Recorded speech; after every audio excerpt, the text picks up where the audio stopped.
'em up, lay it down just like Matt Amari. Wrestling RHAPUp's gonna make it sorry. Feeling like The Rock cause I'm driving in Ferraris. And we coming every week and it's feeling like a party. Will Ric Flair, showing out like Bianca, best podcast, fluctuate in the air, From the rings and we win it, don't care, No cap. Throw 'em up, lay it down just like Matt Amari. Wrestling RHAPUp's gonna make it sorry. Feeling like The Rock cause I'm driving in Ferraris. And we coming every week and it's feeling like a party.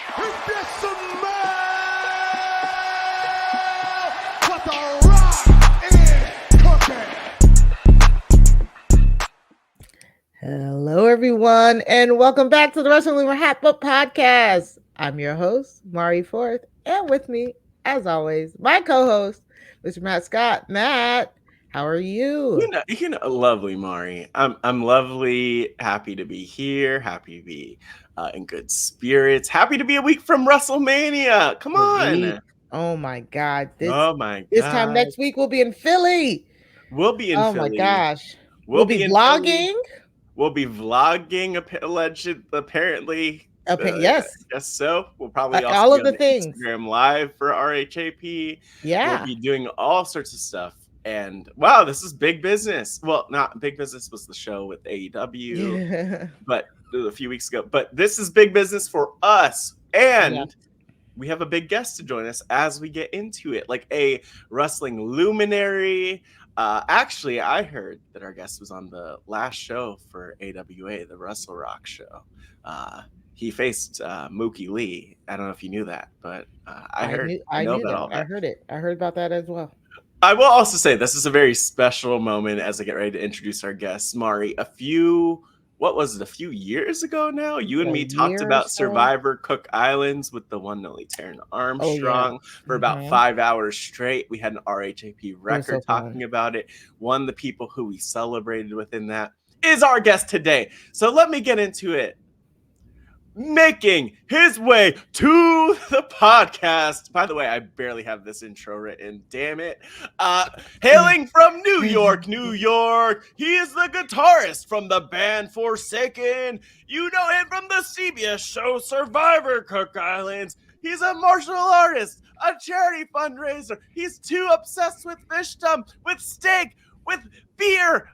Please welcome the most die-hard headbanger in the Wrestling RHAPUp history. Please welcome Billy Boom Boom Boom Boom Boom Boom Boom Garcia. Woo! Come on. What an introduction. Yes. Thank you, Matt. And thank you, Mari, as well.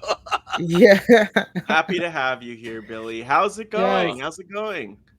It's going great. It's going great. My band just had a gig like a couple of weeks ago in Brooklyn. Very close to where Raw's going to emanate. Or is it Raw? Yeah, I think it's Raw that's going to emanate from Brooklyn. So yeah, we just I'm having a good time, having a blast, just living life. Yes, I love when WWE goes to Barclays. I've been to Barclays events, at least like three or four of them. I went to SummerSlam. I went to the Raw after SummerSlam. We went to Survivor Series there at the Barclays. I love when WWE throws events at the Barclays. Yeah, and I know one person who will be there. Shout out to former guest Ari Ferrari. He'll be there. He'll be popping into the Raw before Mania. Mari, is the Raw before Mania like Raw before Mania a thing? Because I know Raw after Mania. Okay. That's barely a thing anymore. It'll be a big deal though. Like I mean, we'll talk about it. We'll talk about a few things today, but like they have been heating up so hard this week. So hot this week. Whatever you do to heating up. Yeah. They've been heating up though, and I love it. But yeah, Barclays. The things are heating. Yeah. And we can get into it because I didn't really have any news this week. Not like nothing like big really happened. And you know what? That's the way the world should be. You know, the news world, not the. We had some good in-ring stuff this week, but any news? Yeah. So let's get before we do, hopefully you're watching our gorgeous, beautiful, beautiful faces here on our new. It still has the new YouTube smell. Our new YouTube, YouTube.com. Could you smell what our YouTube is cooking? You can go to youtube.com/@WrestlingRHAPUp. That's youtube.com/@Wrestling RHAPUP. Hopefully you already subscribed to our channel, but if not, you can subscribe to listen to our podcast by going to robhasawebsite.com/wrestling feed. And so you can subscribe wherever you get your podcast. And again, a special shout out to our official, unofficial Facebook group, The Job Has a Squadcast group. Yes. We again, if we're doing predictions head to heads for the Wrestling RHAPUp World Championship belt. We're still working on the Wrestling RHAPUp Federation. I don't championship. We don't know, but it's very fun. So make sure if you're in our Facebook group, you're participating. Grace does an amazing job of getting all the predictions together, pitting people against each other, and setting up the matches. It's been so fun in there. And feel free to call people out. Yeah, exactly. I'll call people out. Actually, I would love. You know what? Wait, I have a thought, Mari. I know last week I was on here and I was like challenging Chappelle. I was challenging Rob Cesternino. But honestly, I feel like if I want to have a big match at WrestleMania, I have to take on Billy Garcia. Like Billy, I'm trying to do a celebrity match. Come on. Oh yeah, celebrity match. Yeah. I'll hit you with my finish, the torch snuffer. The torch snuffer. Oh, that's great. I love my that. My neck hurts already. I don't know what that movie is. There we go. Wow. That is it's a Death Valley driver. That's all it is. But I call it the torch snuffer. That's a great name for a finishing move. Honestly amazing. And the championship should just be the wrap-up championship, like Impact. Just when TNA was Impact, they were just the Impact World Championship. It should just be the wrap-up World Championship. And I like this idea. Know some guys, we know some guys. So that if we want some belts made, we can get some belts made. Shout out to the championship culture guys. I heard they won. I heard they won the belt that they made. Yeah, they won the belt that they made.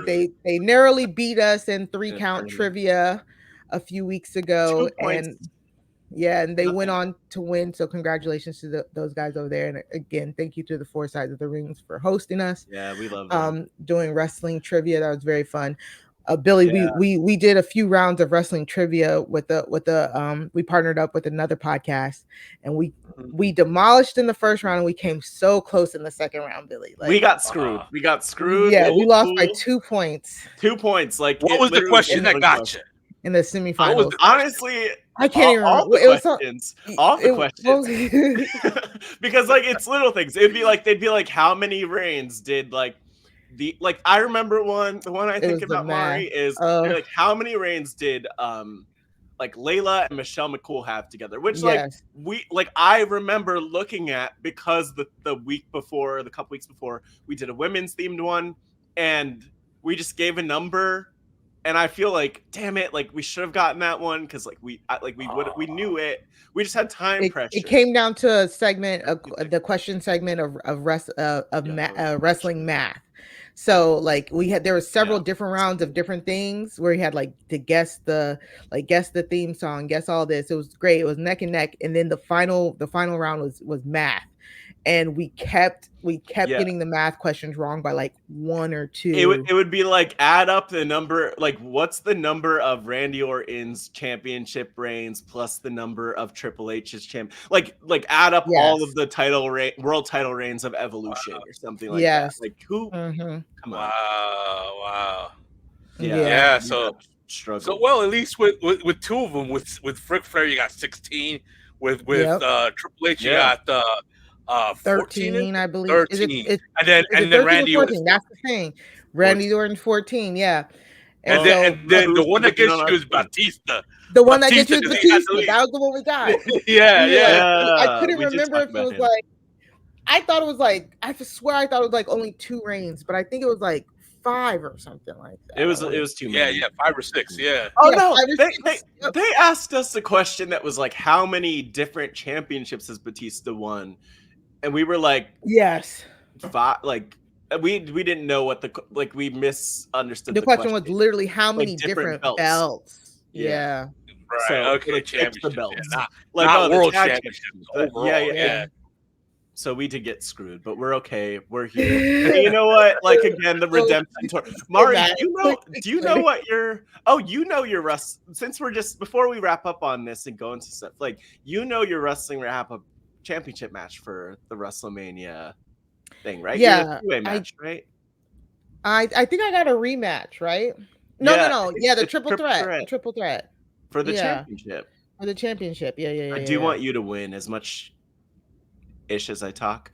I want you to win. But again, I'm gonna talk with our commissioner Billy. I'm ready to get torch snuffed. Like honestly, I'm on a losing streak, but give it to me. Like I'm here. I'm a jobber. And if you're confused on how we play, we had Grace on last week. She explained it. But basically, she sets up head-to-head matches for different Facebook group participants. You can either call somebody out, or she sets up the matches at random, and all it is you go head to head in your predictions. So you make your WrestleMania predictions on who's going to win, who's going to lose, and whoever gets the most prediction right, they win the match.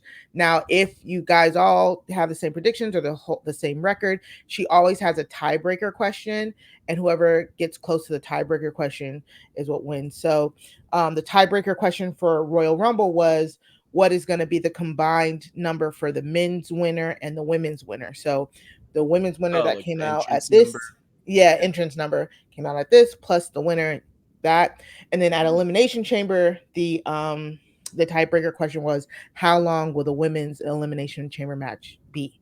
And that's what got me. That's how I lost. All the tiebreakers get me. But so look, we'll talk. It's been really fun.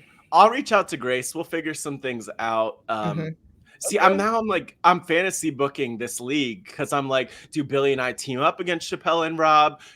Is that night 1 and then night 2? It's me versus Chappelle, or me versus I'm just saying. I'm trying to get booked here. People. I can't wait till we talk about that too, because about our tag match. Tag match I just mentioned. Did we know last year what's falling on night 1 and what's falling on night 2? So annoying. We did. It happened late, but yeah. We don't know now though. We have no indication on where anything is going. We have the main event of night 1 is set. Yeah. And the main event and co-main event of night 2 is set. Right. And what's the co-main event of night 2? Seth and Seth and Drew McIntyre. Yeah. Oh, so that must be the reason we know that. Yeah. And so what we usually don't know is unless there's some special stipulation, like the first match of night 1 and night 2, or but usually you can kind of figure out how they'll divide things, just because just because you're not going to put both women's world championship matches on the same night, and then have one night be all like mid-carders and then the next night be all main eventers. So maybe we'll do that at the end here. Maybe we'll try and fantasy book night 1 and night 2. Okay. Yeah. I think we can kind of piece it together. Yeah, we can kind of piece it together. Okay, so let's get into the highlights of the week. Of course, highlights of the week can be found in a very easy to locate playlist, either in your show descriptions or your show notes. It's going to be very light this week, y'all, because we really only wanted to talk about a few segments, and then we wanted to just, kind of shoot the shit with Billy. All right, we just be a little loosey goosey this week, and really just chat him up about what he's been up to and what he thinks about the business and all of that. So. But there are some things we gotta talk about here. We gotta talk about this. Like what? So, on Raw on Monday, Raw was in Chicago, which that city belongs to CM Punk. CM Punk. Man, Yes. wild. These people, not these people, not me. These people. Oh no. But oh, no. like, How you but like it's so funny to me how like over the last decade plus, like they'd never stop chanting. Yeah, it's amazing, and it must feel good to be like to represent like a wrestler like in your city, like your city represents like one of your favorite wrestlers. Yeah. So that has to be fun. Like DC, I guess we have Batista, right? That's. But I mean, technically, I like him. but like he's Hollywood now. Come on. Yeah. So so CM Punk comes out to give a promo.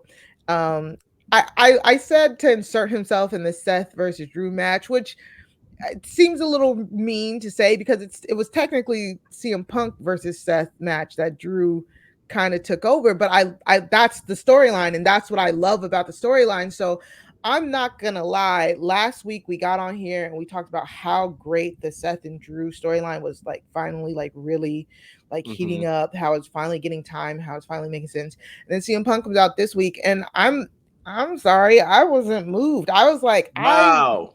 I'm loving the CM Punk and I mean the Drew and Seth of it all, and now CM Punk comes out, and I'm like, okay, I guess. Wait, why do you do that? Why do you have to do that? Why do you have to be like that? Like you don't have to put them against each other like that. Seth and Drew were cooking, and now CM They're all doing out, and it feels like it's kind of like trying to pull the spotlight away from Seth and Drew. I might be overdoing it. Billy, what do you think? Well, I think that since we've had Seth versus Drew like multiple times leading into this match, this is not a first time, and even within this title reign for Seth, I think the whole CM Punk dynamic is sort of replacing a stipulation. Like normally when two wrestlers have already faced each other 3-4 times, you need a stipulation to keep it, interesting, like fresh. Yeah. So I think this whole introducing CM Punk at this stage is really in place of the stipulation. Yeah. You know what? So and you know what? I can see that, but I can also see as this is also sort of a what do the magicians call it? They call it like when even better, they call it like when you look one way and they actually get you with the other hand is doing the work. Sleight of hand. Sleight of hand. Yeah. I call it smoke and mirrors. You smoke and mirrors. But yeah, I think that's what's going on here, in that is this whole thing is it's intentionally making you forget that Damian Priest is Money in the Bank. Money in the Bank. Yeah. So that's what I think.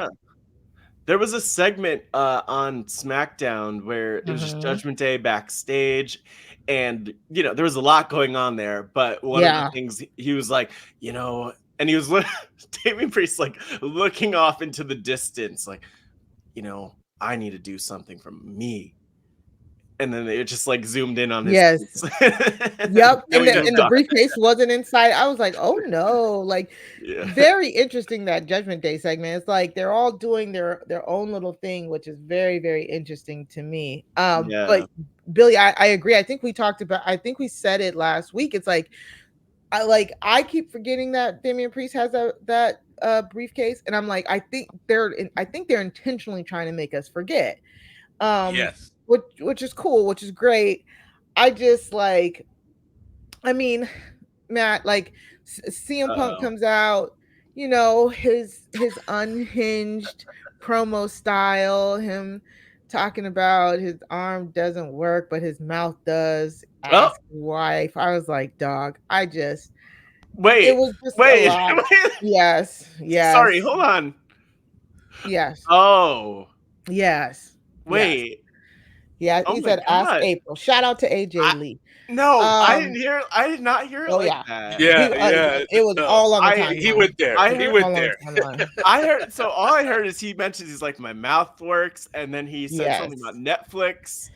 He's like, we're not on and then he was like, we're not on Netflix yet, but for all the cursing, but they were still cursing anyways. Yeah, and once they're on Netflix, then the gloves are off.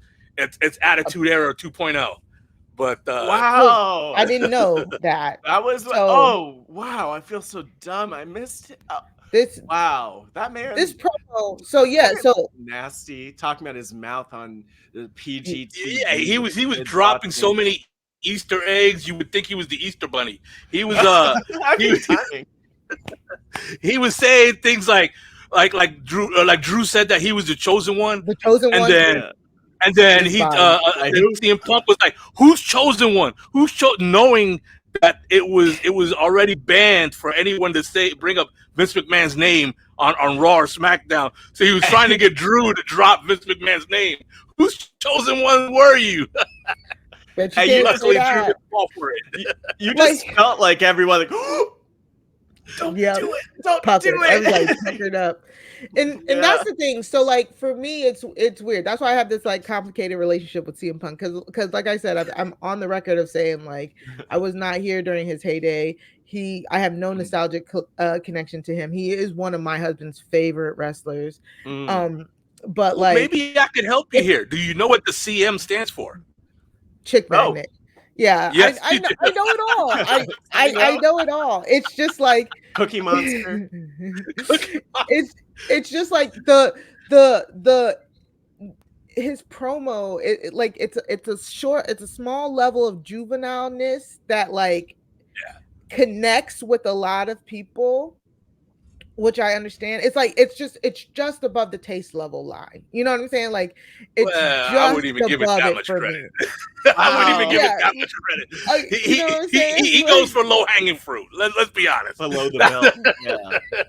But like, but it hits. It's funny sometimes. Yeah, because he does it. Like not everyone can get away with it. A lot of it's about the delivery. Yes. And so, I mean, he's an expert at that whole Beavis and Butthead South Park type humor. And yes, Billy, exactly that. And as somebody who grew up with South Park humor, I can appreciate it, but I've then grown up, so it's just kind of like, but you know what I'm saying? Like, but like this is pro wrestling, like it is. I mean, CM Punk, like you can't fault him for everything that he does, everything, because like. It works, and people love it, and but it also is like weirdly, like it's in my head when I think of him as a promo, I'm like, he's so smart, but I guess at the end of the day, you know, like you have someone like Seth Rollins, Cody Rhodes, they're giving you like Martin Luther King type speeches. Yeah. CM Punk is giving. I mean, Cody is definitely giving MLK. Yeah. CM Punk will give you toilet humor while he'll give you the toilet humor while The Rock is playing a character, a big boss type character, and we'll get to it. But his accent, his intentional Native American accent that he's been throwing out there since he's become the final boss is pure gold. We will talk gold. We will get to it. We will get to it. Yeah. I feel like The Rock is throws me off because why is he so big? How are you talking about The Rock and we just said we'll get to it?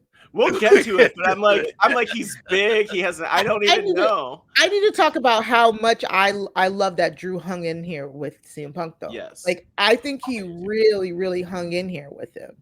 What Drew did was he stopped being the Scottish warrior and he was just Drew. He was like, I loved it. This very picture right there. He was like, PG, brother. So he was just himself. Yeah. No, he was also like, he like sits He's on the announce table. He sits on the announce table and makes the comment like, don't shoot up my kilt to the camera person. And like, just as he sits down there, just like, you pervert. Like, what? It's like, wow. They both are trolls and they're just having a troll off. And it was so good. Like I might have some barbs to say about CM Punk's delivery here and stuff like that, but I think it was the perfect foil to Drew. Drew kind of like not letting it get to him, kind of like you can say all of this, CM, but I have the match at WrestleMania. I have to make sure I stay in great shape so I can go and steal your spot and steal your title. It was so good. Like I like them both together, playing off of each other. And then when Seth comes out, I'm like, okay, cool. You know, again, well, the line of the night. Whose feud is this? Like, or the line of the segment actually happened when Seth came out, and Seth goes, Can I tell you something to CM Punk? And CM Punk was like, no. That was the line of the night to me. Yeah, like don't ask. That was his mistake asking. But you know what? I love it. Like I just love how it all feels so much more like a shoot. It feels so much yeah, it all felt shooty. Yeah. And like that's what we want, because my thing is like I really like, just if I'm watching Raw or SmackDown on a normal day, or it used to be when I watched it, if I'm going back, have the DVR, I'm like, let me skip ahead, let me just bounce through things, let me not watch like a boring. The matches aren't even boring, the segments aren't boring, the promos aren't boring. They're like 20 minutes long, but they earn the 20 minutes. So I appreciate it. I also appreciate how, and I'll say this is in contrast to AEW, because I have been watching a bit more of AEW because of Mercedes Moné showing up there. But like they'll have on AEW like 20-30 minute matches, and on WWE they're keeping it leading up to Mania, like the really tight 5 minute, 10 minute maybe with a commercial break in there, because like you don't want to injure people leading up to the show. You don't need long matches. You're telling great stories. So I'm like, I was so pumped about this week in wrestling. And when Mania happens and the matches are long on Mania, then it'll mean more. Yeah, totally, 100%, 100%. Yeah, so, exactly. Yeah, and I just have one request though. Can people stop throwing Becky in Seth's face? Like it's giving low key patriarchy. You know what I'm saying? Like just. What? I mean, we get it. You're not even the best wrestler in your house. Your wife is more famous than you. I think the way CM Punk is saying it is that CM Punk is wearing most of Becky's wardrobe. I think that's what that's his point. Yeah, that's his point. Yeah. But also, let that man dress like he want to dress. He's sharp. Like let that. I mean, I don't have a problem with it. No, the fashion. No. Yeah, it's fashion. Yeah. It's just very funny, and I mean, I like this dynamic. I don't know, but it's like, so CM Punk was teasing maybe a guest ref spot, but that's not going to happen. So he's just going to be on commentary. So, okay. Officially, he'll just be on commentary. Realistically, he's going to find a way to get involved. And not the fantasy book, but I'm a fantasy book. Yeah, please. I think at one point the ref is gonna go down. CM Punk is gonna hit go to sleep on both guys, and then Damian Priest is gonna come out with the briefcase. Ooh. I mean, okay, I like that a lot, and the thing I really like about that, Billy, is that like, okay, we're gonna. Somehow, like I've just got the vibes. Wow, I don't know the logistics, but somehow we're gonna get Punk and Seth like pissing each other off at Mania, and I want Priest to take that championship. Take it. I mean, and I don't even know where he claims to be from nowadays. Dang. Is he from Is he still a New Yorker, or is it Puerto Rico? Yeah, he's a New Yorker.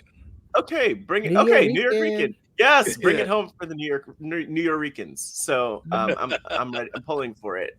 Vibes. Let's put that out in the that's universe. Interesting, and that's a good like 4-man.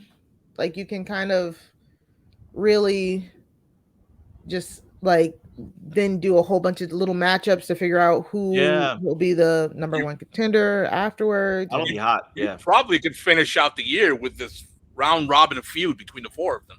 Yeah, 100%. And it would probably be a way to keep the championship on Damian Priest for longer, Yeah. In a sense of he has to deal with 3 people and they keep getting in each other's ways. So that's good. I love that, Billy. That's great. Yeah. So that was the CM Punk, Seth, and Drew segment. That it felt very, very realistic there. A lot of shoots. And if that's a taste of what we're gonna get when Netflix comes, oof, boy. Oh man, you know what though? But I'm like low key, like I mean, I don't know if I want to hear CM Punk talking about his mouth like that. No, I don't either. I don't need it either. Like if they're like just going off like it's a freaking like Chappelle stand-up special or something. Like, what are we doing? Well, That was the Attitude Era. The Attitude Era was Jerry Springer TV every night on Raw and SmackDown. Yeah. So who knows? Maybe we'll veer into that and go like too far down that way for 2024. But you know what? I'm ready for it. We'll get there in 9 months. So next up, we get. Well, okay. So what's up? I know all of us were confused at first because we get the Rock and Cody like opening the show, but literally Cody comes out. It was literally just entrances. It was like, okay, because when the Rock comes out again with that awesome entrance, that entrance is amazing. That his new entrance. All he does is whisper in Cody's ear and then walks away, and everybody, what's the whisper? Okay, but I have a really, really big screen TV, so I was able to like read. I was able to read his lips. Please, yeah, his lips was like, "Tonight I'm gonna make you bleed." That's what he whispered. Ooh. And you could just his mouth. If you know, if you have a big screen TV, like you would see, like he's mouthing it on purpose so you could read his lips. Like it is, I wasn't paying attention that closely. I'm not going to. So when he said that, I was like, "Where are we going with this? Like, what does he mean tonight? I'm gonna make you bleed." Like I wasn't sure. Like where was he going? Like back in the day, I knew where they were going with this, but in the PG era, which is coming to a close as we see now. But I wasn't sure, but I was glad that they set this up this way because it made, for me watching it, it made for a lot of anticipation for the entire show to see when one of these two gonna at what point in the show one of these two are gonna get together again and see if The Rock is gonna try to follow through. Well, dang, I should have been paying attention. Yeah, like it's. I was probably too screening it, to be quite honest. Wow, hater. But no, I'm just gonna say it's so. What else is he gonna say? I was like, whisper. Okay, sure. I'll say two. I want to say two things about this. One, again, flash forward to SmackDown. They had a video package that was about everything that happened with them on Raw, and. One, like the way that they edited that is Rock whispers in Cody's ears, and then they show all the social media clips. What did he say? What did he say? What did he say? All the tweets, and then it's like 2 hours and 11 minutes later is when everything resumed with them. But I mean, Billy, I had no clue that that's what was said, and I think it's hilarious that was Cody's response. Like, I have to. I'm gonna bleed. Do I have to blade tonight? Like, how are we doing? Like, that was a weird reaction for being told that he's gonna bleed. Yeah. Well, we got to remember that the Rock, the way he not just the character but the history of the Rock is that he's been in a lot of extreme matches in his career.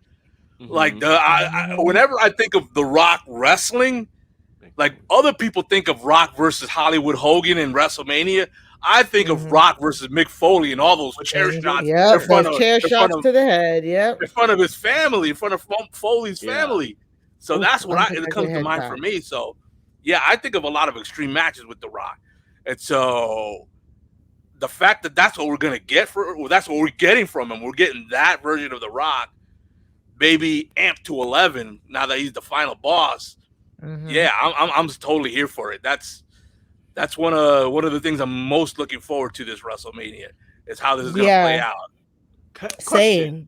Is The Rock bigger than usual currently? Like I can't tell. He just looks gigantic right now. He's as big as he was against John Cena, the two WrestleManias that they wrestled, but he's bigger than he was during the Attitude Era. Yeah. The Attitude Era. He was kind of, for a wrestler, he was kind of normal size.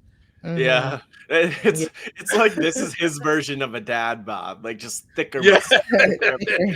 And I do think he just like, it's wild because he keeps, every time I see him, especially with his entrance and like how they shoot him backstage or in his, he looks like one of those, I can't remember what they're called, but you know those like big toys, Mari, with like the exaggerated muscles and like the little the stretch Armstrong? Yeah. No, not the stretch. One of those. Yeah, they have like WWE versions of that are like exaggerated muscles. Russell Buddies. Yes, he looks like a Russell Buddy, and it's crazy that he is a human. I don't, and he's 50 something. Like, that man is unreal. Like, I can't believe it. So after the whisper and he leaves, I was like, oh, okay, sure, whatever. Look at me, I'm just like, I'll just continue watching Raw. At the end of the night, we got it was Shinsuke Nakamura versus Jey Uso, which I'm just very mad that Shinsuke kind of keeps taking all of these L's. I'm super annoyed, but I'm just hoping they have something good for him on the other side of WrestleMania. But all mid-Carters, just to interject real quick, all mid-Carters go through a Tito Santana moment in their career. Tito Santana, when he was multi-time Intercontinental Champion, multi-time tag team champions, and had one of the best tag teams of all time with Rick Martel and Strikeforce. But then he became the Matador, and he was taking L's left and right. And it's just all the mid-Carters go through that. And that's the way you do away with the jobbers, the talent enhancement. You take a mid-Carter and you job them out. It's so sad though.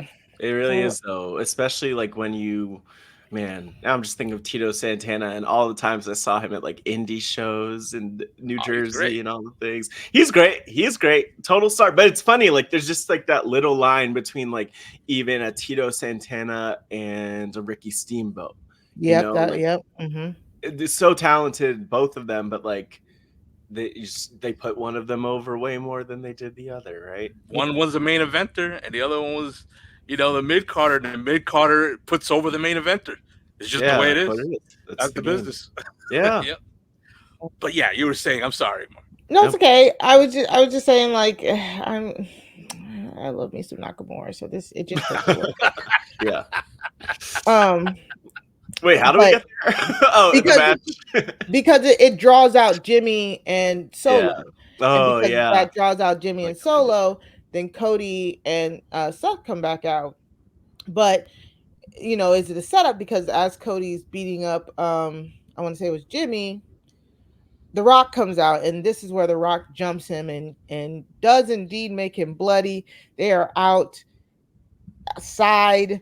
They are like they're near Chicago rain. River. I'm like, there's the rain. It was raining. Yeah. That was so cinematic.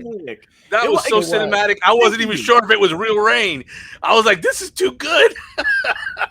I know. It was. It's so wild. Like it is giving like a huge villain, final boss energy.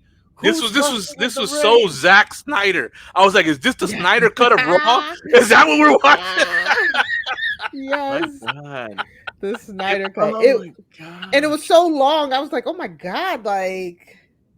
Oh, and then what I was saying earlier was the Native American accent he all of a sudden had out of nowhere. Is this what you wanted? Is this what you wanted? I assumed it was like a Samoan. He was like leaning to the Samoan accent. Because remember, I keep seeing clips when he's like making fun of Rikishi, like I did it for The Rock. Like that's what that was reminding me of. It was I did probably it for The Rock. That, but also I think he was just tired, y'all. I think he just started doing random accents. Not random accents. He was just trying to breathe and talk and beat Cody's butt all at the same time. He was blown up. He was blown up. You're saying. Is this what happens? Like at a certain point, you're just like late at night. He just goes off.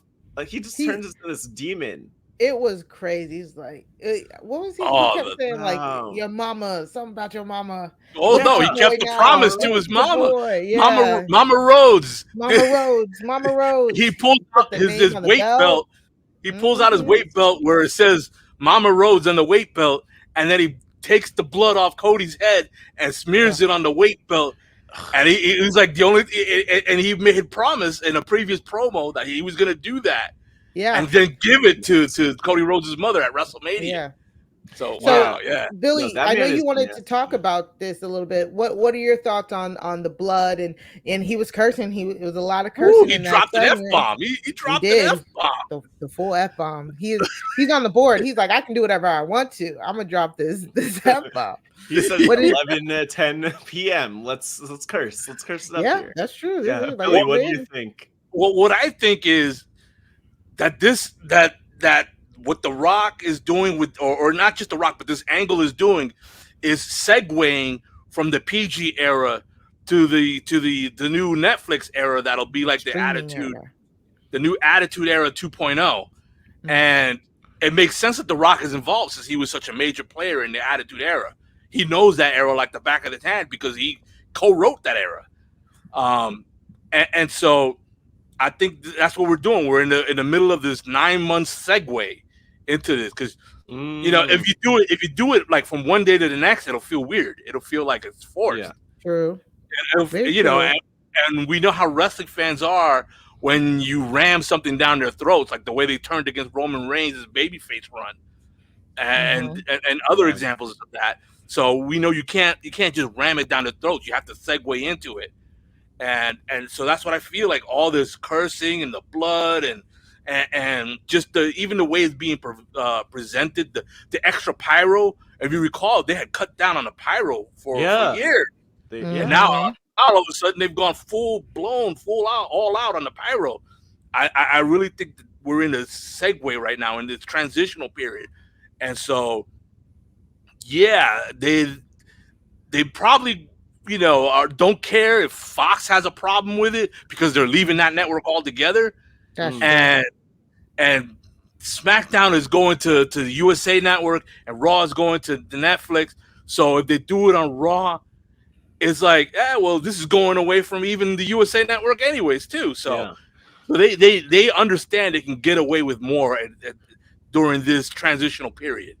And to add to that too, like the networks, I mean, they want money. Like that's what it's all about. Like line their pockets. Like they want people tuning in, and it's a good spot if they know like Raw is gonna not be on the network. Like let Raw get away with whatever they're gonna get away with. Like they'll be gone soon enough. They could piss off whoever they want to piss off, but they're making the money for the network. They're getting people tuning in to the network. Like I mean, I feel like, and from what I've also seen, just stories, who knows how true any of the dirt sheet stuff is, but like they've been cursing and either getting approval or like making the networks happy enough with their ratings, with The Rock showing up on basically every single show, which like, you can't. He's showing up on more shows than Roman at this point. I mean, then most people. I mean, technically, then.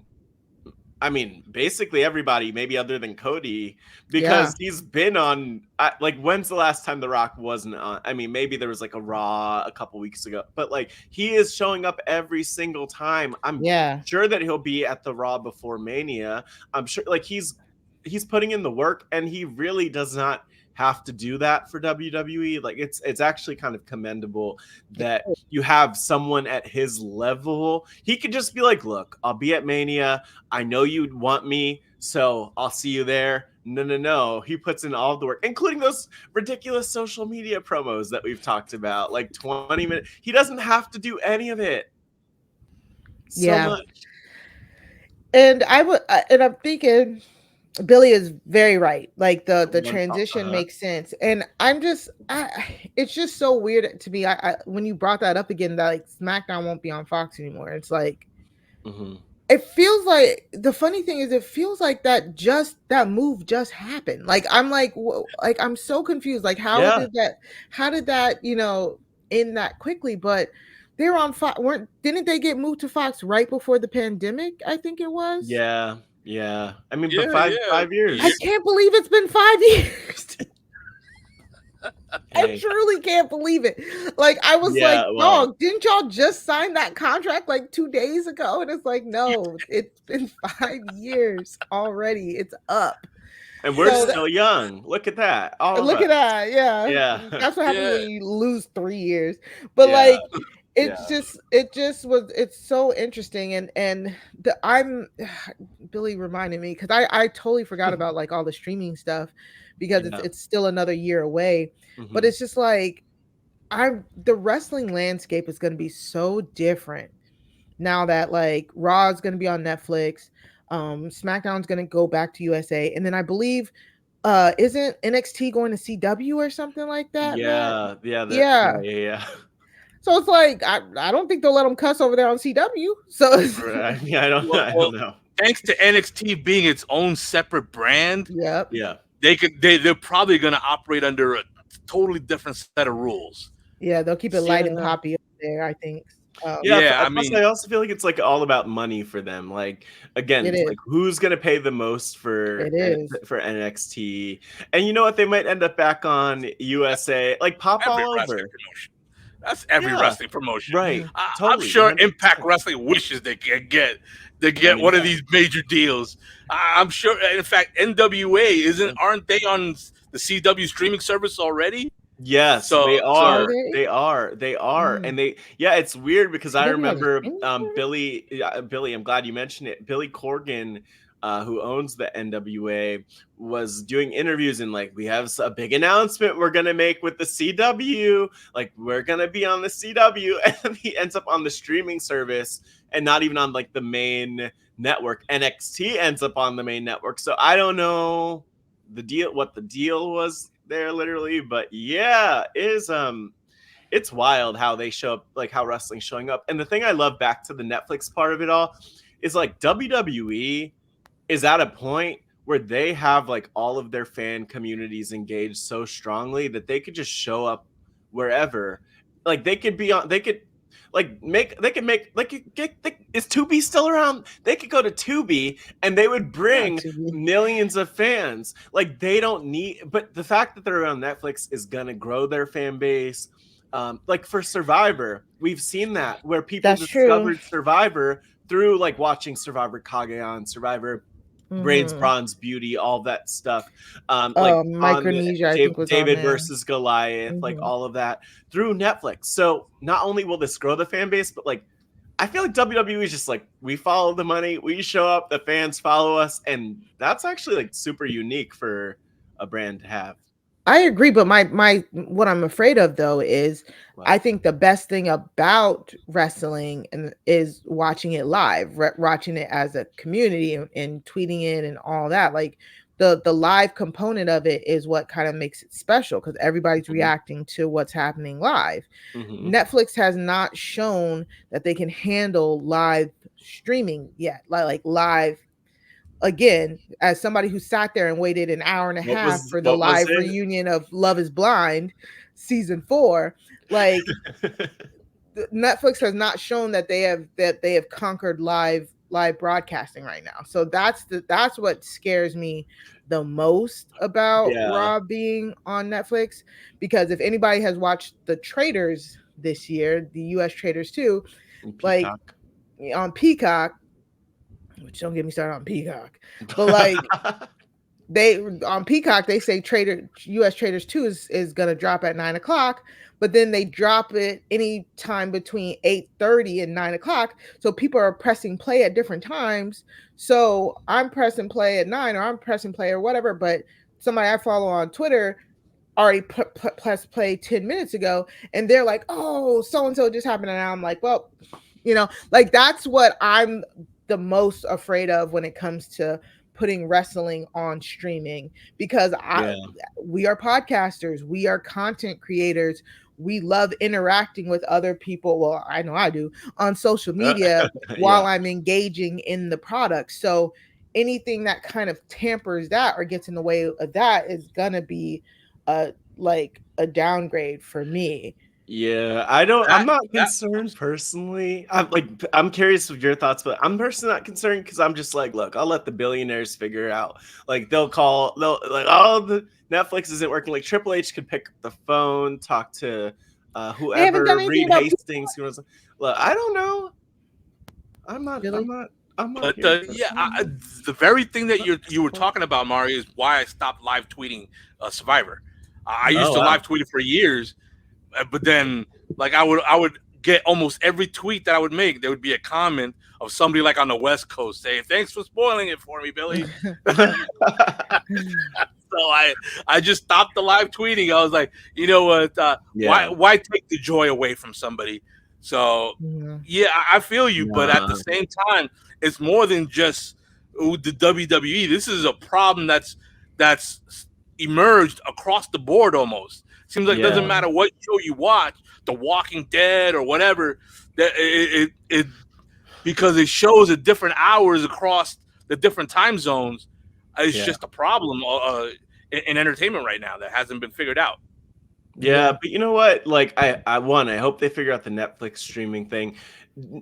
Twitter, whatever the social media is, just make it really easy for people to mute hashtags. Like, they know because the algorithm. Twitter to do something for you. I mean, I am. A place that is now overrun with bots. Yes, and other horrible people and things.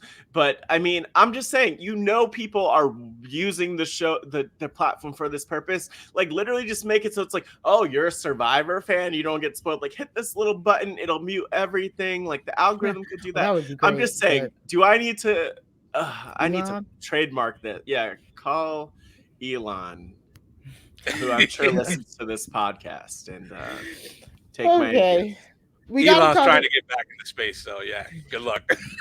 They still have spaces, or did they get rid of that feature too?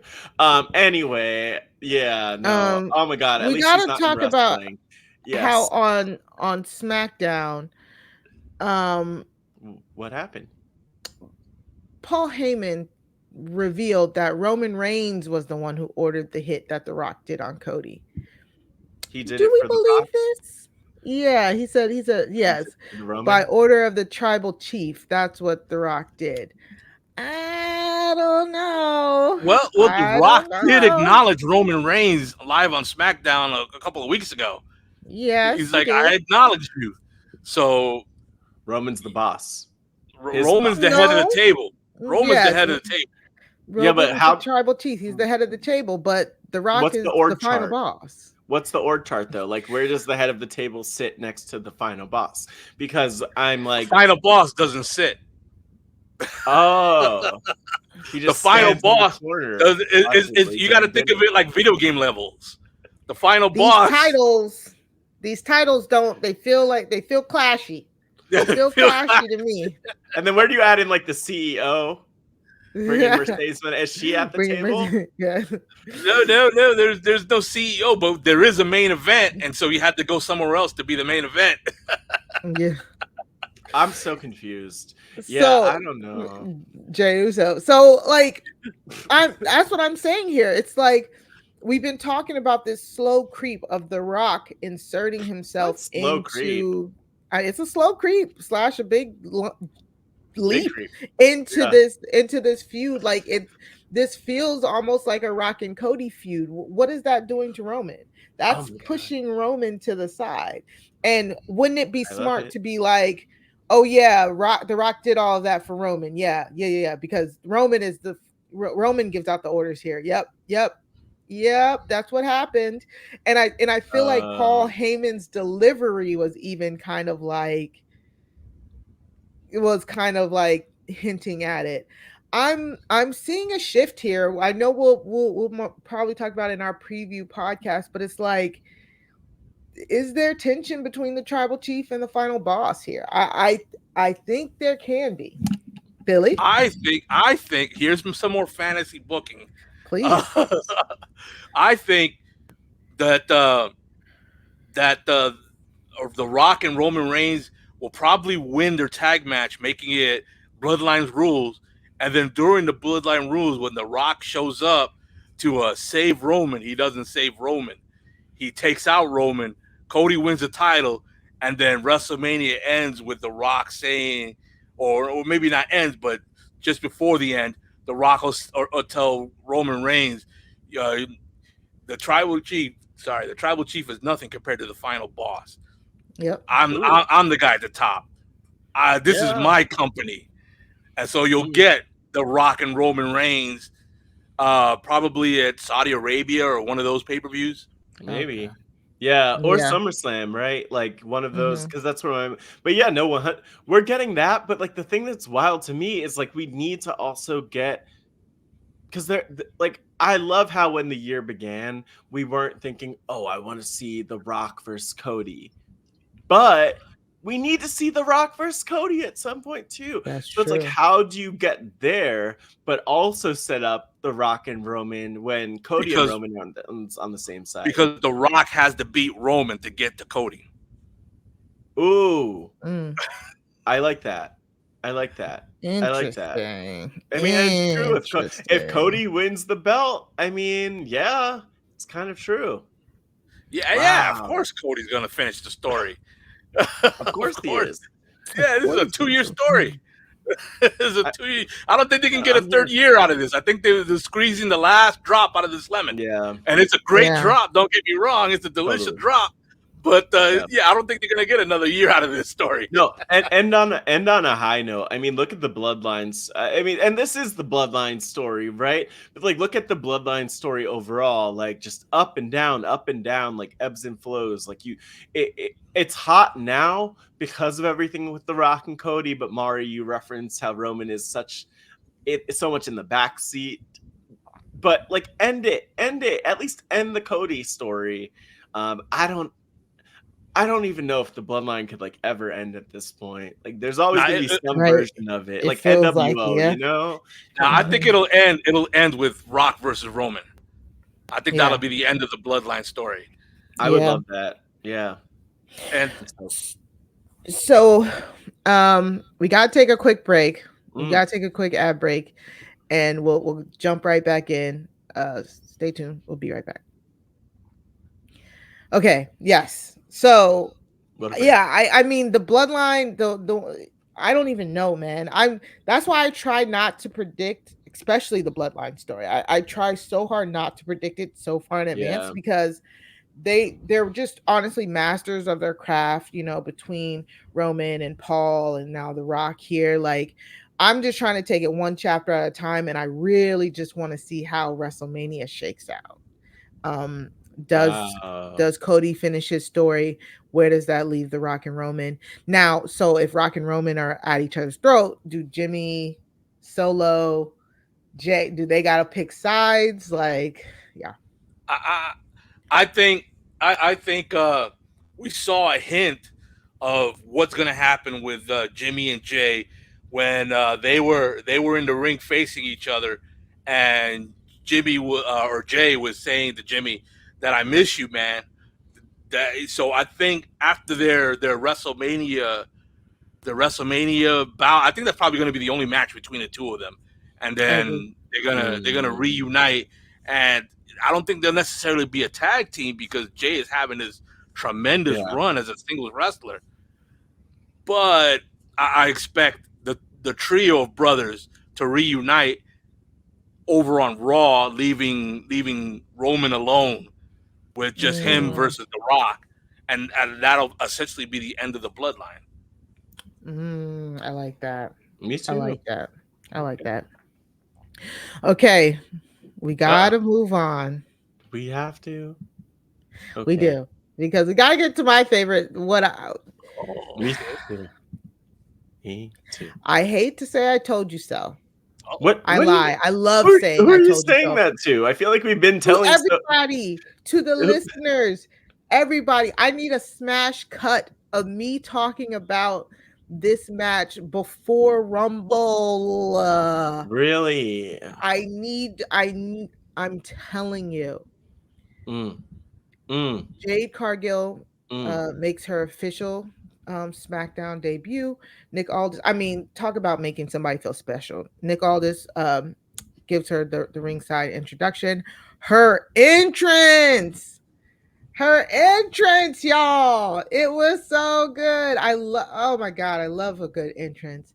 Just the dark and the lights, and she's standing there. They got snow out there for her. You know, what the hell? The music, it was so good. The storm is coming. And they present her like a star. She comes out, cuts a quick promo, and it's looking like $40 million. And you're like, okay, all right. I was like, okay, all right. So nothing happened during that. That's fine. It's okay. It's still good. Jesus. Bam, bam, bam. Jesus. Abs. Like, my stomach is hurting just looking at that. Yeah, I mean... Same. Oof. And so you're like, okay, all right, okay, she's good, she's fine. Bailey and Io get a backstage segment where Io cuts a great to camera promo. I mean, it was just amazing. Oh, with like, okay, this was wild though, Mari, because it was like you got like the video package elements in it. You got EO to the camera. I don't know if they've ever done anything like this where it just wraps and they're like, okay, cut. Yep. And Io's like, thanks. And then Bailey comes out and takes her out. The whole time I'm like, oh my God, I think that equipment is very expensive. Like, no matter, it's not fake camera equipment. That's for sure. Bailey's hitting Io with light fixtures and they're going through the green screen and stuff like that.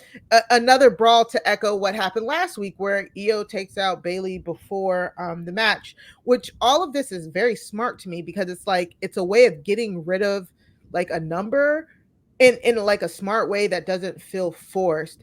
Billy, what did you think? We'll get back to the Jade and all of it, but like, what did you think of like Bailey and Io kind of taking each other out before what happens on SmackDown? Well, first of all, I love aggressive Bailey. Doesn't matter if she's babyface or heel. Aggressive Bailey's my favorite version of her. Yes. And I also think that this is very intelligent that they're doing these jumpings, these muggings almost. Yeah. Because it eliminates the necessity for a match leading up to the WrestleMania. Exactly. Mm-hmm. Yeah. So, I appreciate it. It astounds me that people are really criticizing it and saying they don't like it because they feel like Bailey and Io aren't being spotlighted in their match. They feel like they're being pushed aside in their match. And I'm like, no, like this is the perfect buildup for people who have been like tussling for the past few months. You know what I'm saying? Like you can't give it all away before Mania. And it's just so smart because it intertwines with the damage control of it all, and Bianca and Naomi. It's like you have to be smart with it because it's a faction involved too, and you're trying to even the odds in a way that makes sense. Mm-hmm. And so and these muggings, these 1-for-1 jumpings, I think are just great, like Billy said, because they're not, oh, let's go into the ring. Oh, let's go into the ring. It adds fire to it. Yeah, they go through the thing. Matt, have you been seeing this too? I saw a lot of it, especially last night, about how they're saying like they're treating Bailey as like a second, like they're not pushing Bailey and Io like they should be. Whatever. You know what? I mean, they're gonna. If it's in, I've heard that in relation to Bailey for the last couple months since she won the Royal Rumble, and they're talking about, oh, but she's the main event. She should be on the poster. She won the Royal Rumble. Like that's come up. I mean, I'm happy with what we're getting.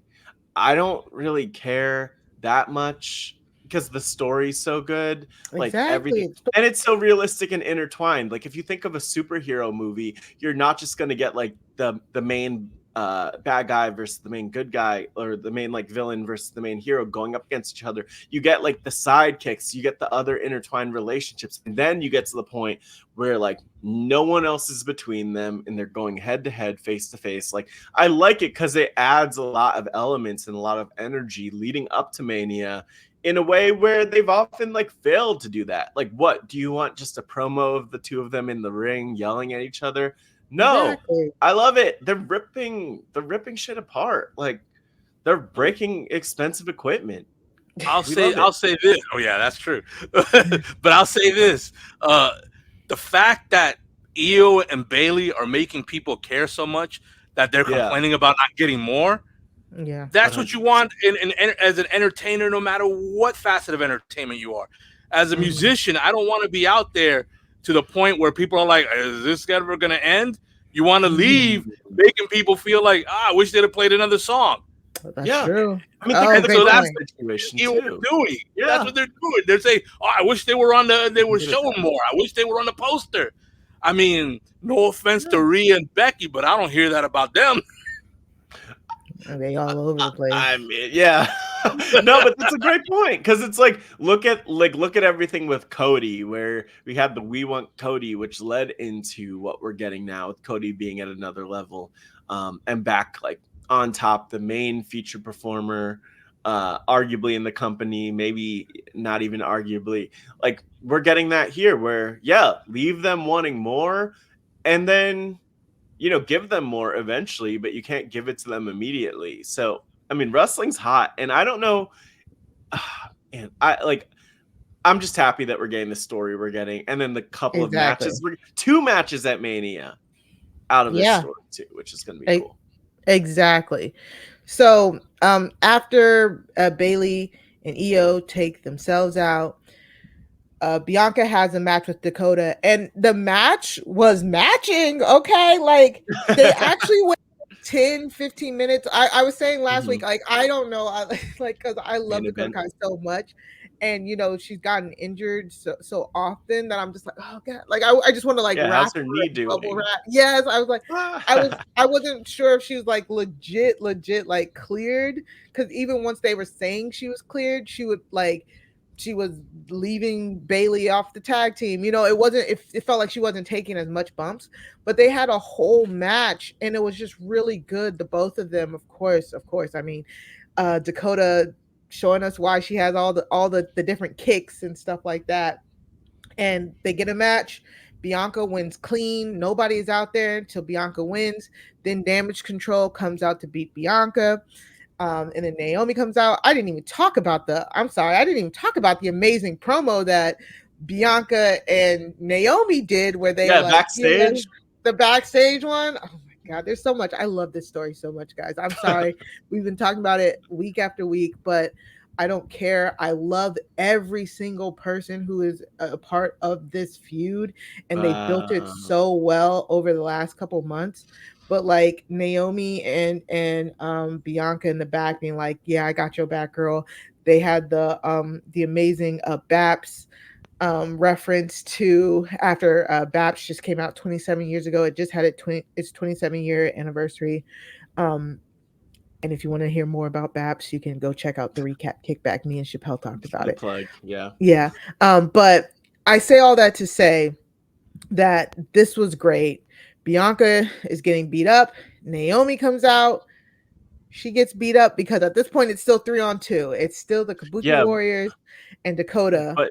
But Naomi did a better job than she did last time. She was just a little quicker. She threw some kicks, but you can't do the numbers game. You can't beat the numbers game. You can't beat the numbers game. And who shows up? Jade comes out. Walking with intention. It was very funny. They're like, oh, she's very slow. Like they're like, yeah, she was taking. They weren't getting beat up the whole time, right? Like they weren't getting beat up the whole entire time. But Jade comes out to save the day. Again, I don't care. I've been saying this for weeks. Y'all have been doubting me. I've been saying we're gonna get this triple threat at Mania forever, and I'm so happy. I'm sorry, Billy. What are your thoughts? Yeah, this well, first of all, I am glad that that these women are getting featured in a major storyline. Yeah, all of them. Yes, I can't remember there being a women's 6-woman tag match that's been so featured. Usually, a 6-woman tag match in any show is just a filler. I hate to say it, but that's the way it's been in wrestling history. Awesome, yeah. This one is a very featured, very, very thought out storyline that's so it's going to build up all 6 women. And in my opinion, the Kabuki Warrior are the greatest women tag team of all time. So I don't know how you guys feel about it, but I love them together. Yeah. I can't think of another women's tag team that I would put above them. I mean, they're solid, and it's like, I mean, I don't think that's like a hard statement. That's not a stretch, either, no. Because of like, especially when you think of like how little the women's tag teams have been consistently featured. But Asuka and Kairi, like, Yeah, I mean they're great. I think the Kabuki Warriors' greatest rivalries when they had that belt was like Bailey and Sasha during the pandemic era. Yeah, that was the best feud to me. So like, I agree. I have been so obsessed since Kyrie came back to WWE. The moment she came back, the new look, I love everything she's doing. She is so, oh my god, she's amazing. Asuka is doing Asuka things. Asuka just being Asuka. I know people are a little bit upset because if Asuka loses this match again, she's like 0-6 at WrestleMania or 0-7. Exactly. Like that just tells me that she's been on 6 WrestleManias. Like seven. You know what I'm saying? And Dakota again is really coming back from injury, be like being the glue that kind of holds a lot of this storyline together. And Damage Control, the biggest match of Dakota's career. Like when has she competed at? I mean, maybe last year. Because last year we also got the 6-woman with them, right? With Damage Control, but no, but was Dakota injured at that point? She might have been, yeah. Oh wait, no, Kyrie wasn't there, so Dakota was in the match, right? So it was 3-on-3: Bailey, Asuka, and Dakota versus Lita, Trish, and Becky. Bailey, Io, and Dakota. Because I keep forgetting about Io. Wow. Yeah. So and that's another thing people were saying, this is exactly what they did last year. No, it's not. They keep switching it up. And the Damage Control dynamic is so much different. Mari, a year ago we were talking like about Damage. You were saying, I believe you were like, Damage Control should break up. I don't know if I was saying they should break up. I believe I was saying they should win. Like they were. Well, yeah. Oh, you were saying they needed the win, right? They needed the win. Yeah, because it was like, are they gonna break up? Like, what's gonna happen? And they of course didn't get the win. But like, even to Billy's point, like they had Lita and Trish and Becky on one side of the match, but it just wasn't built up to the level that this one is. And you have Jade Cargill debuting in like an actual match as part of Mania. I love how they waited to the last minute the last minute to introduce her into everything. That's what I'm saying. Because other stuff had already happened, other matches have already been set. This made Jade Cargill get spotlight to where she wasn't lost in the shuffle of other stories. So it made it more special for her to be introduced into this feud, and I just again. Give credit where credit is due. If you listen to some of these online fans, they're like, "Oh, Jade Cargill, they're forgetting about her," and clearly not. Yeah, clearly not. They just waited to the right moment. And I said it. They foreshadowed this a month and a half ago. They foreshadowed this as soon as Bailey was turned on. When Damage Control turned on Bailey that night after they jumped Bailey after what was that, Elimination Chamber or whatever? No. Whatever they like, was it between Elimination Chamber? I can't remember. Or Rumble? She won the Rumble. Whatever. And then she won the Rumble. It was like maybe, and then she told them off the week after, maybe 2 weeks. No, Mari. What happened was they didn't jump her. What happened was she was on Smackdown, and then she was like, "Oh, you didn't know I speak Japanese?" No, yes, but after that they jumped her like a week later. Like like a week or two later they jumped her, and that's when they were like yes, and they were walking down the hall. They're like ha ha ha, and I think it was after the Dakota turning thing, and Jade like had came up to them. You keep and she said, "I did, and she said something to them like she was just like, I didn't like that or like something." But they had a little run in. That was like a month and a half ago. So it makes sense. It all makes storyline sense. Yeah. So the fact that we are officially, throw that graphic back up there, Matt. I'm so excited. I don't know if it'll be on night 1 though, but. No, I mean, we have to talk. We'll get to the point where we talk about night 1 and night 2. I know we said we wanted to do that, so we'll do that. But I hope it's on night 1 when we're there. every single one of these women are superstars in their own right. And that's before we even sit and talk about the representation and how powerful the representation is to have 3 Black women who are like literally at the top of the game. Bianca is literally the face. She's basically been the face of the WWE, one of the many faces of the WWE for the past 3 years. We have Jade Cargill, who is like now a superstar. She was featured in AEW. She did great things over there and now is being treated like the amazing free agent that she is. And then Naomi, who is a career veteran who inspired both of them to get into wrestling, who is like finally getting her flowers after leaving and determining her worth and coming back. Like that level of representation is amazing. And then you look on the other side. Yeah, that's what I was saying. And then you look on the other side and you have 2 legendary Joshi wrestlers who at one point have both been considered some of the best female wrestlers in the world when you look at Asuka and Kairi. And it is just kind of astounding that we're getting this type of representation. And then you have a New Zealander in Dakota Kai, who's also like half Samoan, I believe. I think next she's to Down Under. Yeah, do they call New Zealand Down Under too? She's like next to Down Under. I don't know. Down Under. I don't know about the Down Under, but she's definitely a Kiwi from New Zealand who has Samoan blood. Who's like Samoan. Who's part Polynesian. Yeah. Samoans and all the Kiwis, they're all Polynesian. Exactly. Amazing. So yeah, just like you're saying, the representation is probably some of the best in WrestleMania history for one match.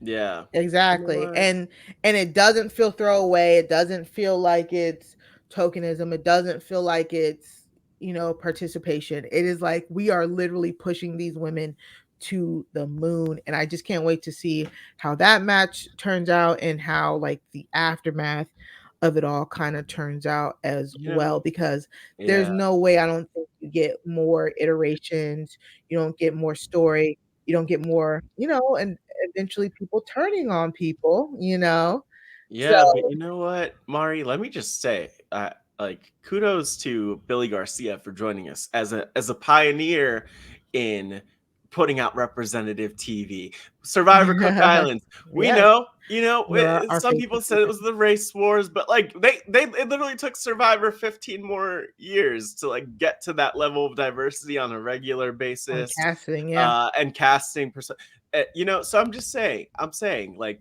it's perfect. My season, thank you. My season was 75% people of color. Yeah. And that like you said, it took 15 years to get that level again, and to get 50% minimum, like 50%. Yeah, they haven't even reached the 75% that my season did. But what I love about WWE is that overall, as a company, like they are the most diverse that they've ever been, and this is probably going to be the most diverse WrestleMania that's ever been. Yeah, that's true. Yeah, it's been great. So again, the storyline check, performers check. I think this is I've been saying it, but I think this is a great spot for Jade, debuting in a 3-woman tag, so that it's not a lot of pressure on her to go out there and perform, because people are already going to nitpick. They're already nitpicking just her run in. You know what I'm saying? Like that's what people do. So and it's exactly like with Ronda Rousey, like I said again last week, like when you have these big superstars and you are planning a future around them, you want to protect them as much as you can, and then you want to let them go. And letting Jade Cargill be in this tag match with 2 people, again, a career veteran in Naomi and Bianca, who is just a consummate professional. All she's gonna do is learn. All she's gonna do is learn behind these women. And Dakota, Kairi, Asuka, like across from them. Exactly. Too. Exactly. Some of the safest workers across from them as well too.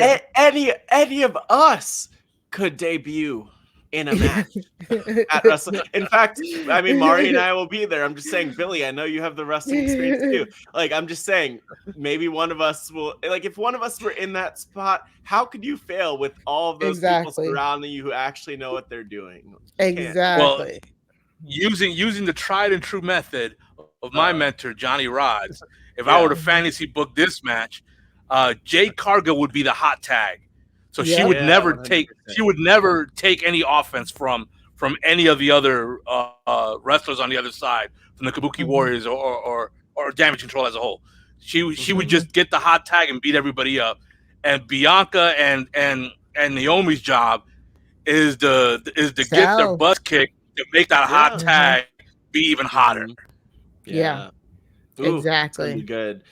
I mean, I do hope that we get that 6-woman tag on night one. Like, I don't know. I know we want to talk a little bit about the breakdown of everything. Yeah. At least, but I was about to say, do you have a kind of match card? Not a graphic of it, but we know that night one, of course, it's Roman and The Rock versus Cody and Seth, and then we know night two, Seth versus Drew and Roman versus Cody. But we have like 8 other matches. Yeah. Are announced. So if that's the co-main event for night 2, then I'm assuming the co-main event for night 1 is either Rhea and Becky or Bayley and Io. But with the Bayley and Io thing though, I just want to start there. Like, Bayley and Io, and then also the 6-woman tag match. Do those have to happen on separate nights? Are they the same night? To me, it doesn't make sense for the 6-woman tag to happen the night after Bayley and Io. Oh, right? You know what I mean? Okay. Yeah, because it's not the stakes are Bayley and Io. Yeah. Oh. And then Becky Lynch is such an established star, and Rhea Ripley's at the height of her game. It would make sense to have them as the co in the first night one. Yeah, it does. That's so unfortunate. I know people are going to be mad at that because Bayley's the Rumble winner, and technically she's supposed to be the. But you could say that if you put the Bayley Io match, then the Seth Rollins Drew McIntyre match, then Roman and Cody back to back to back. Oh my God. You could pretty much say it's a triple main event. You can look at it that way. And that would make Bayley a main event. That'd be, oh my God, that's so much. Like, can you imagine that? Whew, that is a card right there. Yeah, we can't. This is a lot because otherwise on the card, and I'm gonna try to pull up some match graphics, but we have, like you said, Io and Bayley, Rhea and Becky, Gunther and Sammy. We have the 6-pack tag team ladder match. That LA ladder Knight match versus AJ, Jey Uso versus Jimmy Uso, Logan Paul versus Randy Orton versus Kevin Owens, and then the 6-woman tag match with Bianca, Jade, Naomi, Damage Control. Well, I think the US, we do. The U.S. title and the IC title are going to be separated, different nights. Yeah. So you can look at it that way. They wouldn't put them in the same night. They wouldn't put them in the same night, and they are like true, like mid-card, middle of the card matches. Yeah, sure. And they could literally go anywhere just because of the dynamics of those. I think the tag title match with the ladder, I think that's going to be the first match on one of those 2 nights. So when you're booking this, that takes up one night, and then you got to figure out what would be the opening match for the next night, and then everything else will kind of fall into place because you couldn't have certain things happen on the same night. Billy, can you see? Could you see Bayley and Io opening on night 2? Kind of like a WrestleMania 35 vibe. I could see that. I could see that. In fact, if you believe Roman Reigns' philosophy on match booking, he believes that you're either the last match of the night or the first match of the night. You want to be one or the other. Yeah. And so, if that's the case, and let's say Bayley and Io are the opening match on night 2, then that's also like almost a main event spot. So yeah, I wouldn't mind it. I wouldn't mind it there, honestly. I don't think I would be Matt. You know, Matt's like no. I mean, I'm like I just care about watching the matches that I care about in person. Oh yes. So, I am like, I mean, which is hard. We have tickets for night one, Billy. There's a lot, there's a lot, but like, I mean, I would really love to see Bayley and Io, but I mean, I really want to see Jade in particular. That's what I was gonna say, because Billy's right though, because I think you have to have you have to have the damage control match first. The damage control and Naomi, Bianca, and Jade match first. You need to. Then you have to have Bayley versus Io. Mm-hmm. Especially if like damage control loses, then they gotta try and probably come out and try and help Io. Yeah. Maybe. And then the girls back up. So or they get beaten so badly that they can't come out and help. True. So do you separate that by nights, or do you have it on the same card but have it first? It's stressing me out, Mark. Yeah. I don't think you can have it on the same night, because then you run the risk of a singular storyline taking over the entire card. That's a good point, though. Yeah. I like that. Right. I like that. Yeah. So we're saying all this to say, I think we're just kind of like, we just care about that. We're just manifesting that match comes on night one. I mean, like, put whatever else wherever. Like, right.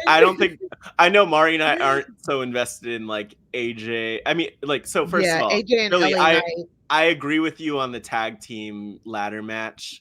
That will, because we've seen like Money in the Bank open ladder matches open, So I completely agree with that. Intercontinental ladder matches have opened. Yep. Yeah, and then we're gonna get a lot of interesting stuff. Like, man, Mari and I we'll be doing our predictions soon. So I know we don't want to get into all of it, but I mean, Billy, like, I don't know, what are you most excited for on Mania? What match are you excited for? The match. Maybe one that we haven't talked about. Yeah. Being a Johnny Rodz guy, of course, I'm excited for anything Damian Priest related. But I personally don't think he's gonna keep the tag titles. I think they're gonna have the red title and the blue title up on the hooks, and you're gonna have one team pull down one color and another team pull down another color, and you're gonna have two tag champions, and Damian Priest won't be either. I think Damian Priest is going to cash in his Money in the Bank, and so that's what I'm really excited about. Is is the Seth versus Drew, because I believe that Damian Priest is cashing in, and he might even pull a Seth Rollins and turn it into a triple threat match. That's what I said. That's what I thought. I would love it. But you know what? Like, oh man, Billy, your wrestling brain, like your knowledge is so spot on, because like you're right. Like they have to open. I mean, I would love if they open night one with that ladder match, but mainly so that Priest has like he has like a night to recover for the, for the cash in. That would be great. You gotta give him time to recover. But wow, we're gonna get so much. They're giving us everything. I very much agree with that as well. But I'm also looking at the tag teams, and I'm trying to figure out which tag team could take the belts that aren't just Judgment Day, though, because I don't know. I mean, the New Catch Republic, maybe New Catch Republic, because Triple H loves them, but if you're gonna go like Triple H putting over his NXT guys, then it would be New Catch Republic on one set of belts, and it would be a DIY on the other set of belts. Wow, they really could do that too. Like DIY takes like the Raw ones, New Catch. But do y'all feel connected to those teams? Like, no, but like I don't think that they care. Like I don't think that's what it's about. I would feel. Yeah, I would feel. I don't know about New Catch Republic because it's still so new, but when it comes to DIY, with Candice LeRae turning heel real slowly, and that being Johnny Gargano's wife, I could see this segueing into like the main roster version of The Way. Yeah. And Yeah, so, Billy. Yeah, I agree with I, that. I would love to see that. I love that storyline. How do you feel about the Candice story? Well, yeah, I think right now, like Indy's like, oh, how could you? But in the end, she'll come around. Especially if they throw Dexter Lumis into the fray. He's been injured this whole time. I think he's been benched this whole time. Dexter Lumis. I don't know. I think he's just benched. Yeah, so you bring back The Way and do a main roster version of The Way, which means no Austin Theory because he's busy doing something else. You have Dexter Lumis. Yeah, I think that'll work to where Indy will be the reluctant heel in that group. And, it'll work. So I would love to see that. And so having the tag titles on them will put him in a position where they will have the airtime to tell that story. Yeah, I'm trying to figure out if he was injured or if he got released. Yeah. I don't know where he's been, but I have wondered about that. A lot of people, they're not sure. Oh wow. So I think he's just benched. I could also see apparently. Theory and Grayson Waller. I've been talking about. They've been putting in a lot of work. They've been up and down the card. Yeah, so they could might be be the Smackdown title. Yeah. So who actually, you know what? Now that we're talking about it, I think a few of these teams could definitely take the belt. Yeah. Maybe if we're excluding Judgment Day altogether, because I did just assume Judgment Day would probably retain one. But if we're excluding Judgment Day altogether, maybe we get like Grayson Waller and Austin Theory take the SmackDown ones, and maybe you get Awesome Truth taking the Raw ones and maybe continuing their Judgment Day feud. I don't really care about Awesome Truth, but apparently people like that storyline with them still. So I could see A-Town Down Under winning. I can see that. Down Under. Dog, that's hilarious. A-Town Down Under is great. Wow. Okay. I freaking love that. Okay. That's trademark great. it. I know. Put it on a t-shirt and sell it. Man. But I think the dead ducks in this matchup is the New Day. And I love the New Day. But I think I don't see them winning. I see them taking all the big bumps. That's what I was about to say. They're about to make this match amazing, but I don't. I agree with you. And apparently, side note. Apparently, A-Town Billy. I thought that was an original from you, but A-Town is A-Town Down Under their official tag team name? No, is it? That's what the Australian audience dubbed them. That's what I don't know here in the United States. I don't know. I've never heard them say it. I'm willing. I have never heard it either, but I'm willing to sue for you, Billy. So we're not in Australia. We got a different set of rules here. So that's true. Oh my god, that's so funny. Okay, anything else we want to talk about before we wrap up, Matt? Okay. I was just going to say whatever Billy wants to talk about. Mm-hmm. I was just going to suggest really quickly, since you guys are going to be in Philadelphia, you have to hit Max's for a Philly cheesesteak. Max's is where they filmed the Creed, the first Creed movie. So but I got to warn you, the line tends to be out the door. So show up a little early to get your Philly cheesesteak at Max's. Okay. We'll check it out. We'll check out. We're not sponsored by them, but pulled them up. I've seen on This Is Us and on Creed. Okay. 1 and 2. There we go. There we go. Look at those cheesesteaks. Look at now we're making the line even longer here. 10. I would keep scrolling, but that was the whole website. So there we go. It's okay. I'll have to ask my husband if he's ever had any of that. I have not been there. Yeah. Thank you, Billy. Thank you for the suggestion. Thank you, Billy. Yeah. Ooh. Well, all right. That's it for this week. Yeah. All the highlights of the week again can be found in an amazing playlist in your show notes or show description. Billy, can you tell the people where they can find you? We're so happy we've had you on. You're an amazing guest. What are you up to? Where can the people find you? All of the plugs. I'm still doing the band stuff, and so just go to our website, Forsaken Spell with 2Ks.com, and you'll get all of the social media and all the other stuff. So we got a show coming up on hold on here. You would think I would know when I'm gonna play, right?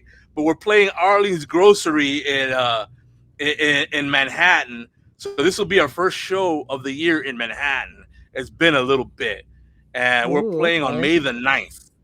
May the 9th. Yeah. We have the website pulled up too. Look at this. We got all the data. Look, here we go. Check it out. Forsaken.com. Look at that. Mari, I'm loving this screen sharing all these websites. Yeah. Look at that. Look at that. Oh, look at that. Billy Garcia on the guitars. Come on. Larissa on the vocal. Look at the. You were talking about representation. Not only are we a co-ed heavy metal band, which is like never happens, we're also an all Latino heavy metal band. Amazing. So this is a genre. Heavy metal is a genre that's primarily white males. So to have a co-ed Latino band, that's so rare and so different that it's like going to Burger King and buying a taco. You're like never gonna see it happen, but with us, you'll see it happen. Yes. Well, I don't even know what to say. I just want to say I know that Forsaken has the reputation of being New York City's head-banging, horns up defenders of the heavy metal faith, and they've got the ruthless riffs. I can't read your freaking website. Matt. Just go support Forsaken by going to the website. Anything else you want to plug, Billy? Or are you good? Any socials? My socials, everybody knows my socials are Real Billy Garcia at anything, whatever the social media is. I will say that while you guys will actually be at WrestleMania, I'm actually going to be hosting a my tradition of a WrestleMania viewing party over at my crib.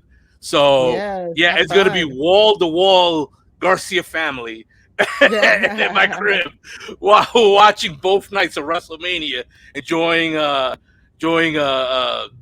the snacks and hors d'oeuvres and hard drinks and soft drinks, and we're gonna have a special section in the front of the TV, all for our Rugrats and Mighty Mites. That's what we call them.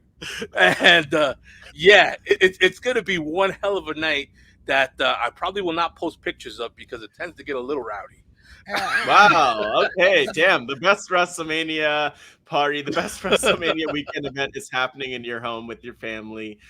So we love that for you. That's awesome. Yes. Billy. Have so much fun, Billy. Matt. Yeah.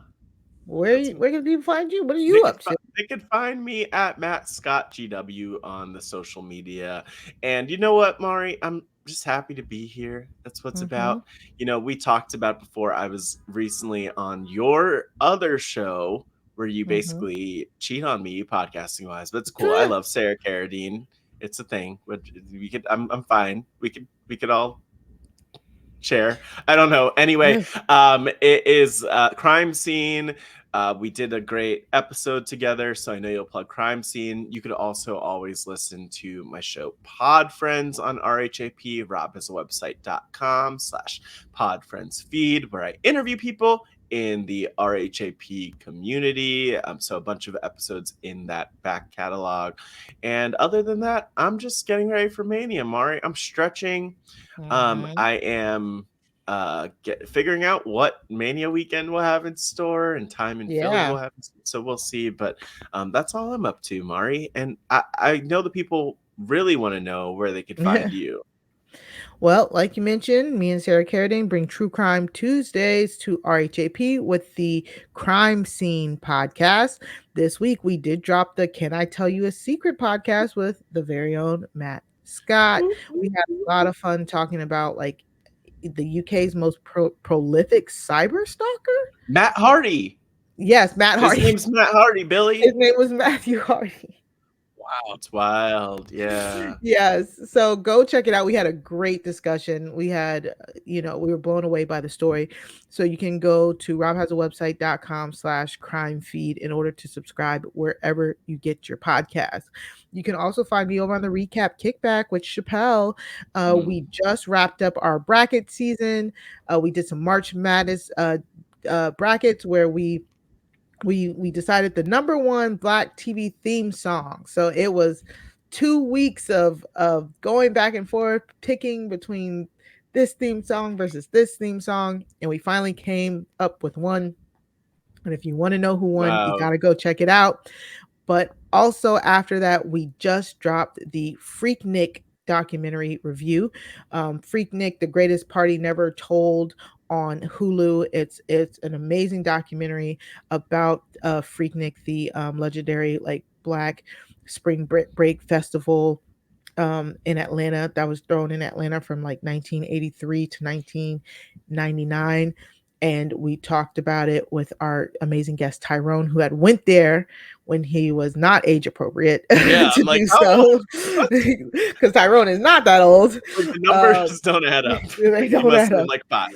But if you want to know his experience and, our experience watching it and our experience talking to our other relatives who may have been there, definitely go check that out. It was such a fun conversation. So go to recapkickback.com in order to subscribe. You can also go to the Recap Kickback YouTube by going to youtube.com/@recapkickback. We just had so much. We have so much fun over there. We talk about whatever Chappelle wants to talk about. We have some really fun things coming up. So make sure you subscribe over on the Recap Kickback. And again, if you haven't already, please subscribe over here at the Wrestling RHAPUp. You can subscribe to our podcast feed, the robhasawebsite.com/wrestling feed in order to subscribe. Leave us your 5 stars, leave us your reviews, subscribe. It helps other people find us. If you want to help us grow, that's how you can do it, by subscribing. Also to our new YouTube. Again, we brought up some really cool photos. If you've gotten this far and you haven't watched, you can go watch it. It's been amazing. You can go to youtube.com/@wrestling RHAPUp. That's youtube.com/@wrestling RHAPUp. Woo! And I gotta do that. I gotta do this for we gotta do this. Anytime is a great time to be a patron, but this time is the best time to be an RHAP patron. You can sign up to become a patron over on patreon.com/RHAP, because we are in the thick of Survivor season. It's getting a little testy out in these Survivor streets. I'm not gonna lie, but at least you can come and join our community where we're a lot of fun over here. Less testy. Less test, yes. Yeah. You get a lot of amazing perks, Patreon 5 for 5s, access to the live events we'll be throwing, all that good stuff. So again, go to patreon.com/RHAP to become an RHAP patron. It's so much fun over here. All right. That's it. Catch your breath. I know. That's the part where I almost passed out. You almost passed out. Thank you one more time to our amazing guest, Billy Garcia. Thank you so much, Billy, for coming on here. Your insight has been so fun, so amazing to hear, and 100%. we gotta keep having you on. We do. Matt, I'll see you in a week. Remember, wrestling is for everybody, but not all wrestling is for everyone. Bye.